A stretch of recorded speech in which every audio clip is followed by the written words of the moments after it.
Scoop, our weekly show here at Performance and Bicycle, where we talk about all the latest and greatest things happening in our world that we're excited about or that we think are relevant to share with the world. So thanks for tuning in. Today I'm joined by Stacey Richardson from TRIstacey.com. Howdy. You're no stranger to the Bike Scoop. You joined us back in right before Thanksgiving, or right after before Thanksgiving, where we were talking about staying lean and mean through the holiday scene. Being intentional. How were your holidays? Did you do okay? I was kind of intentional. Gotcha. I was okay. I probably fell short a little bit. I had a lot of turkey and gravy. That's why we're both wearing black. Yeah, absolutely. Well, today we're going to be talking about just because you ride bicycles does not mean that you're fit. So we're going to be talking about all the other stuff. So what does that mean to you, Stacey? What are some of the top level things that we should be thinking about? And that we're give a preview. What are we going to be talking about today? So, well, first, we're not bashing people for being single sport specialists, right? Awesome, good on you, seeking excellence at one thing. Right. But I think that the trap we all fall into is you neglect the rest of your athletic picture and your other skills and the other parts of your performance pyramid, that's what coaches say, when you're just focused on that one sport. And so you tend to fall into ruts and you tend not to think of a well-rounded, notice props, right. regime. And so what are things that you can do off the bike and even, what are other things you can do to become a better cyclist that are actually not cycling? Totally. And we're going to cover some things that even if you are just riding, like, that you need to be aware of. If you're a first-time rider, if you've been riding for a long time, if you're a competitive rider, there's things you need to be doing on and off the bike to keep you fit for one, but like to keep you healthy and to make sure that you ride strong and stay injury-free. And this all came up because I'm a walking example of this. So I've been riding for probably 10 years or so, not competitively, but aggressively. Riding as hard as I can, and most of the times I just hop on the bike and I would ride like as hard as I can, and I didn't do anything else, on a week-to-week basis other than that. So I didn't do any stretching, I didn't do any yoga, I didn't do any strength training. Classic Some could dude. argue that I didn't, eat very healthy. I enjoy the beverage after, like my desserts, stuff like that. I ended up hurting my back. I got injured from it and had surgery, and so I'm recovering from it. And so I'm a walking example that, hey, like just because we get out there and we ride bicycles, there's other things that we need to be aware of that we need to be doing on a day in and day out basis. Maybe not every day, but we're going to talk about that are, again, going to keep you from being injury-free and make sure that you can ride strong and stay healthy. Right. So let's start, I guess, with things that you want to do on the bike. So the first thing I think that we identified is, if you're totally new to this, get your bicycle fit. Get a bike fit. Right. And what are some reasons you want to get a bike fit? Well, and we were thinking about this earlier, which is most people buy a bike at Performance, of course. Right. All right, get a bike at Performance, but don't assume that even because it's your size that it fits you. Right. So things like reach, that affects your spinal position. That affects whether or not your hands go numb, whether your back hurts. Saddle height can affect knee pain. Right. So, or crotch pain. I mean, if it's too high. So, yeah, bike saddle fit's really saddle width. Ouch. Yep. Yeah, and a saddle that you love, not the saddle that came on the bike. Right. So, get a bike fit and make the bike come to you. Right. And there's different types of fits depending on all of this stuff that you're either able to do or not able to do. Right. So I'm not able to do a lot of the strength stuff. I don't have a good core strength. So right now I ride a pretty upright, comfort, what we would call like an endurance geometry bicycle. Yep. I'm not on a crit machine. I'm not on like a super aero bike. In your case, you would even modify your current bike to a less aggressive fit right now because your spine can't take it. Exactly. So bike fit, get a fit, but also know that it's a constant conversation about what's going on in your body. Yeah. Right? Okay, so we've got a bike, it's fit properly. There's some things you have to do to take care of your body before you start riding hard. Once you hop on it and you start going, you need to warm up. So what does a good warm up look like when you're on the bike? So it can really be a lot of things to a lot of people, right? I mean, some people are super stiff, some people are super limber, some people walk at their job, some people sit at their job.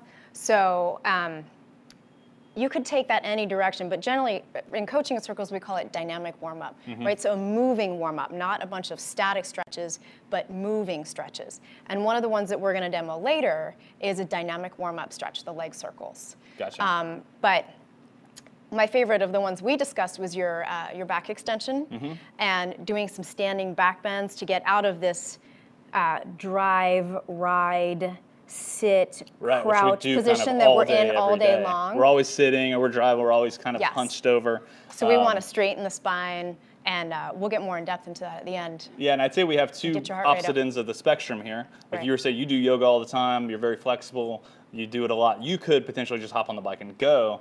Someone like me, recovering from back surgery, I'm not very flexible right now, so I do need to do a warm-up. I do warm-ups when I get out and ride. I do the back extensions, and we're going to demonstrate a Right. lot of this later too. No, my warm-up is more for getting the right muscles to wake up and to Right. fire, and yours might be more for mobility, Yep. to get the creaks and the cracks out, and to assess like how ready is your body for that workout. Yeah. That's what everybody does at warm-up, which is how ready are you for that workout. Right. And warm-up also means that don't just hop on the bike and just hammer. They go straight out. No. We're horrible for that here at Performance. Like during our lunch rides, we The hop lunch on ride. and we're like 3 minutes into it, and there's somebody at the front just drilling it. Yep. It's not maybe the most healthy thing to do. It doesn't feel good. You don't do that to your car, No, right? no. On a cold winter morning, Right. you don't put it 0 to 60, so don't do that to your body. Right. So warm up, and that's going to mean something different for everybody, Yeah. but figure out where your limits are and what that means to you. So the next is going to be like when you're on the bike, mix it up while you're on the bike. Don't just, like hop on the bike and ride the same route at the same speed, at the hard as same you can. distance all the time. So what are some things that we can do to kind of mix it up while we're out there still on the bicycle? Well, since you're not going to ride like Zach and go out and ride as hard as you can for the lunch hour in the same gear with the same guys every week. And get dropped by the same And get guys. dropped, probably. So my suggestions are trying to do something different each time you get on the bike. So if you're someone who rides Monday, Wednesday, Friday, and you ride the same exact course, or you ride to and from work, you can ride in different gears. You can ride at different intensities. You can do intervals. You can do steady state. You can do high-low training. You can practice on skills, right? Like how fast can I take these corners, and like alignment of your body, and make it a skill ride. But try and do something different each time Right. you get on your bike, even if it's the same exact routes. So, and the other thing we talked about with this is, we all have certain types of riding that we're good at. So if you're a road rider, like when did you last get on a mountain bike and get off the road? Or Right. if you're like me, like I like to climb mountains, but you can drop me when there's a Great Dane chasing you. Right. Right? You can drop me. You Sprinting, put out maybe not so 300 much. watts and I'm useless. Right. That dog is eating me. Right. So different kinds of riding, and knowing that generally you're going to do what you're best at, Totally. right? So do stuff that you're not as good at. And that's a really good point. Like I historically have been decent at sprinting, but I did this beach mountain metric last summer, and I was like, I barely finished, in the last 5% of the group. I mean, I was struggling, So again, just because you ride all the time doesn't necessarily mean that you're fit in the particular circumstance or situation Yep. that you might be in. I'm doing that this year. I look forward to it. But if you take me on your lunch ride, you will leave me in the parking lot. Okay, and then, other things while you're on the bike is, kind of like nutrition. Like we're not going to go super in depth to nutrition, but what are some good pointers when it comes to nutrition? So our number one pointer that you and I talked about before was, so most people think like, oh, I'm trying to lose the holiday weight, and look at me go, I'm riding 3 hours with 2 bottles of water. Awesome. And then you see them sitting out at whatever restaurant and just inhaling a bunch of food after. And then you get this nice big insulin surge, then your body stores fat, Right. and you've undone all the benefit of your workout. Yeah. So don't finish your workouts hungry. It's the whole joke about ride to eat, eat to ride. Like, hey, I just Yeah. did 100 miles. I I'm gonna earned it. house this burger and fries No. and this, however big the beer is, right? Don't finish, don't finish hungry. Ease Have a into beer it. after, that's cool. Don't have 5. Yeah, totally. Yep. And then what about recovery? What's a good recovery plan look like? So- Supplements or real food or? Real food, but small amounts. And I have a personal rule about 1 bar a day, right? Because there's this slippery slope with processed foods Right. and space food. So recovery has a nutrition component, and then it also has a rest, stretch, foam roll, other stuff that we're going to get into later. Cool. But your recovery meal doesn't need to be as big as you think. I like chocolate milk. It's pretty good. I like chocolate Pretty milk. Good in, I sandwich mean, and if you sometimes. want a protein shake, like whatever is appealing, Yeah. but it really doesn't need to be a 6-course meal like we tend Gotcha. to do, or a large pizza. Gotcha. Cool. So those are some of the more like mindsets, things to do while you're on the bike. The stuff we're getting ready to talk about now is what to do off the bike. So aside from hopping on the bike and riding, like what are some of the things that we can do again to build our core strength, stretching, like all that kind of stuff that's going to help you stay flexible and not get injured over time. Right, and well, nobody likes to do stuff that's off the bike, Right. right? I mean, Exactly. no, I don't like it at all. Zach just wants to go ride his bike, and Yeah. Kyle as hard as he can. We all love to do that. So yeah, no one wants to do this other stuff. Right. But I think that the merits of this are that if you begin doing this other stuff, then you'll see that you're riding better. Right. That as your athleticism gets better, your cycling gets better. There is a correlation. So And I you think, get better at things like, Yeah. like raking the yard and stuff like that too. well, then you won't throw your back out doing yard work. Yeah, exactly. Right. Or you're not going to get injured chasing your dog at the dog park because you trip over your own feet. Yeah. Like you have to keep working those other skills. And I think as dedicated cyclists, we can get really narrow-minded and have tunnel vision on like, hey, I just want to ride bikes all the time. But like, Right. we're here to say, these are the things that you need to do on top of just riding your bicycle. So we're going to talk about stretching, strength and core work. Yeah. We're going to cover like yoga and some rolling stuff. So let's start with stretching. What are some like, maybe stretching tips and maybe like your favorite stretch to do? So some people are super mobile, some people are super tight. And the best thing to do is to kind of assess like how much you hate the stretch. Generally, if you really hate it, it's probably what you need to be doing. Right. The pose that you're just hoping they'll skip in yoga class is the one you need to be doing. It needs the most work. Totally. Yeah. So there's no excuse for not adding stretching to your regime, and you want some fundamental range of motion stuff that it's a longer discussion, but generally a tighter body has smaller range of motion and a greater risk of injury. And Right. so that's just not something we want to deal with. So I'll show the more static body, right? So some of the stretches that I love to do, and again, these are kind of like prescribed by my physical therapist. So we're not here to prescribe exercises to you. It's a good point. I think you guys need to make sure you're doing what works for you. These are just some good tips that I think could work for a lot of people, though. So for me, again, I'm recovering from surgery. I'm not very flexible at all. So before I ride, I always do kind of the standing toe touches. I do these about 10 times. And what that does is just kind of like really open up and stretch the muscles back here. And hamstring too. Hamstrings, Yep, I can feel it in there. And try to keep your knees locked, but if slight bend is okay. So I do that about 10 times, but then I go straight into the press-ups after that. Yep. So after I do that, then this is probably one of the most critical ones here, is that I'm here, and 10 times I'm going to go up, I'm going to hold it for about 5 seconds, Right. I'm going to go down. And Zach, for people who didn't have back surgery, doing Still really back good. extension, this is super important because, again, we compress the spine in riding and sitting and working at the computer. So this taken at your own level, I think that's a really great stretch. And, job, I'm like coach. an extreme example, but a lot of cyclists job, do coach. have back, they suffer from back pain all the time, Oh, right? yeah, and all this is cranked up. The shoulders, the neck, car? and the What wrists, and car? like all that stuff. Oh, I can't see the car back. Yeah. So that's one of the things that those are probably the two main things that I do before my rides. Want me to show Just you my favorite? Yeah, now you Okay. show So us yours. this one's around the world. And you can have a small world. Do you know the song? I did. I went to Disney World 3 weeks ago. You can It have is a big small world. So this is for hammies. This is for glutes and for hips.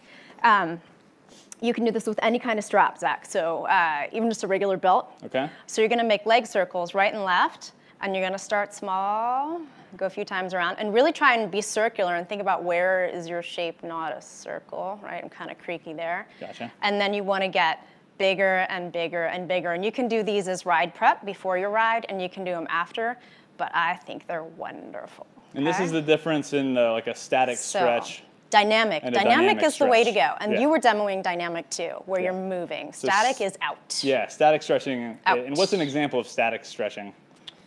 Like a sit and reach stretch that we did in gym class, right? Is like Static stretch. 6th graders. Not great for before the ride. No, Gotcha. you don't need that. Moving stretches. Gotcha. Okay. Okay. So around the world. So how about strength and core? What are some good moves? Like, Yes. what's your favorite kind of thing that we should be doing to So work on our again, core? like, right, everybody has their limiters, but generally, cyclists, you have to be aware of bone density and that you want to be adding in weight-bearing stuff to your regime. So if you're going to lift intensively, get supervision, right? Learn how to do some proper lifts. But yeah, 5-pound dumbbells, no, that's not strength training. Gotcha. And our sports are complex, so the more that you can do that hits multiple muscles at one time, the better. Gotcha. Favorite strength move is going to show you today. So we all know how to do a front plank. Right. Awesome, good on us. So this is front plank with a little bit of fun. You want to do this with me? I'm all right. Okay, let me know. So you're gonna put your feet wide, gonna get in your nice pretty plank, and then you're gonna lift an arm. And what you find in that is that you transfer the weight to the opposite hip, right? It's like an unstable plank. Right. We can all do a front plank. Take your plank for a walk, raise an arm, raise a leg, raise both. Right. But that's a really good, complex, challenging strength move that you can take at whatever level, right? You start with just a hand raise. Yeah, cool, very Yeah. cool. And then we talked about yoga. Yoga is super important. You were saying that if you have time to watch TV, you have time to do Right. yoga. You So do. yoga is something that I'm easing into. I'm looking forward to learning much more about yoga. Namaste. And the ins and outs, right? Yeah. I'm trying to find a broga class. I think that's something need that I should broga. start, a broga class. I don't know if that exists, but someone should come up I with like that. Right? Yoga for bros. Well, there's doga. There's yoga with your dog. Oh, that that's exists. cool. I think broga, Yeah. you have a new brand there. Yeah, there's a lot of, Yoga there's like yoga men. for dads. I think broga is good. Broga's all right. Yeah. Well, we could coin this broga. I can give you a broga move. But yeah, just because you're a bro, like, all right, so you're embarrassed, right? We were going to have Zach wear yoga pants today, but No I yoga couldn't pants for quite this get guy, that. no. Got you in sweats. Right. But yeah, so if yoga is one of those things where you're self-conscious, like do it in your living room with your dog, with How your often spouse, should with you your do son. yoga? Like every night, or I mean, we How were tight joking are you, about if you right? have time to watch TV, you have time to do yoga. Yeah, if you have time to watch TV, you have time to do yoga and to foam roll. How hard you're training determines how hard you need to recover. Gotcha. Right? So if Yeah, you're yeah. not tight from your workout, maybe you just had an easy ride that day, not that important. But if you cranked and you wake up in the morning and you can feel yesterday's workout, then you better do something to say, I'm Stretch it out, sorry, yeah. body, before your next workout. Gotcha. So yeah, favorite yoga move. Now or later, you tell me. Let's see the favorite, All right, favorite yoga move. So I find that cyclists are super tight in hip flexor and psoas. Again, because we sit, and sit some more. So this is just down dog with a leg raise. And try not to kung fu kick your sign. You can put your foot up on something behind you, or you can have someone hold your leg. But we're looking for you to raise your leg high enough that you don't see your foot, Zach. You got homework to do, my friend. All right. Okay. So down dog, leg raise. That looks hard. Yep, and you can do them repeatedly. But we're trying to get into our dog, and we're trying to loosen up the hip flexors. So make it a moving down dog, okay? Cool. Yep, and that's it. Cool. I didn't knock your slime down. A great tip. Yeah, a great Awesome. tip. So these are all things that I'm going to have to start working on and do it more and more. I've started like a little bit. There's some other strength training that I do. Personally, I try to do strength training once a week, and I try to stretch and do yoga style moves as often as I can, almost every night. I like it. But You need what yoga pants, though. Then. no yoga pants. Or some man prees. So what else? We've run through a ton of things. Like, what's like one other thing that we should challenge ourselves to do and think about? I think that, again, we're single sport athletes. Right. But the more that you can think about other parts of your athletic equation and other things that you can do, then the better cyclist you become. So, I mean, we're all masters athletes, we're all over 20, maybe you're not, but you're not getting any younger. You're not getting any more skilled. So try new stuff. I mean, with moderation, but try new stuff because, yeah, the nervous system's dynamic. Your ability to learn, it's dynamic. You write your hand with your right, you write your name with your right hand. With enough time, you'll figure out how to do it with your left hand, right? It's dynamic. Just practice. Yeah, I've started swimming a lot, as much as I can. I ride as much as I can, but try to swim in the mornings and stuff like that. You had a pretty funny story about ballet, though. That's the thing that you've been trying to do. Yeah, so that's an example, and my athletes know this, because I'm like, I'm sorry, guys, I gotta go. I gotta get to ballet class. And they're like, ballet? Good job, coach. Go get that. I'm awful. I am absolutely the worst person in the class. I want to walk in there and be like, do you know what a good athlete I am outside of here? Do you know who I am? I'm the fastest climber in the world. I'm awesome. Best Do you know what sprinter. I was 20 years in college? I swim, man. I'm awful. So having postural awareness and having balance and being able to externally rotate your hips, it's ridiculous. But I mean, these kinds of classes are all over the place now. Yeah. But it's super fun. Like, go try a bar class. Yeah.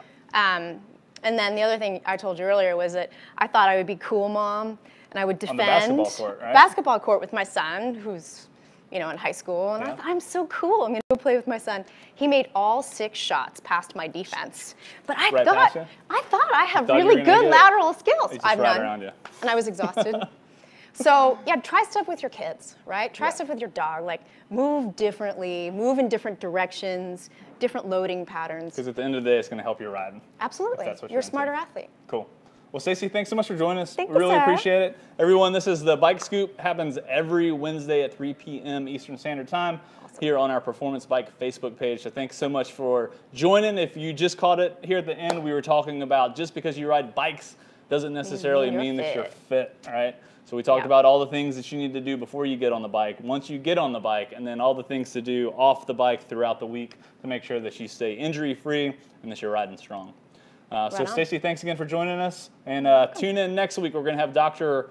Portman from Pacific Health talking about how they came up with things like Endurox R4 and Accelerate and all that kind of stuff. It's going to be really cool. I will tune in. All right. Awesome. Everyone have a great week, and we'll catch you next time. All right. Cheers. Namaste. Namaste.